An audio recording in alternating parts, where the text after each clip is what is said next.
Bugün sizlərə türk mətbəxindən olan Ali nazik hazırlayacağım. Demək olar ki, yayda mənim ən çox sevdiyim və tükətdiyim yeməkdir. Çox doyumcul və yüngül yeməkdir. 6 ədəd badımcandan istifadə etdim mən. Siz istədiyiniz qədər azaldıb və ya artıra bilərsiniz. 4 ədədini ocağa qoyub közləməyə başladım.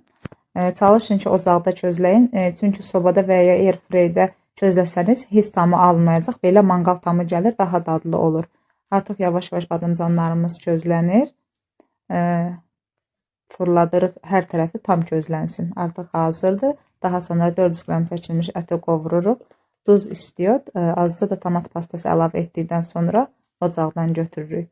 Sonra badımcanlarımız rahat soyulsun deyə soyuq suyun altında bir qədər saxlayırıq. Elə rahat soyulur. Artıq hamısını soydum və gəldik doğramağa. Demək olar ki, badımcanı xırda-xırda doğramırıq, əzirik. Tam bir-birinə qarışmalıdır. Onları da əzdikdən sonra üstünə 3 diş sarımsağı da sarımsaq əzəndən keçirib badımcana vururuq. Burada çox görsənsə də xırda-xırda da 3 diş bəs edəcək.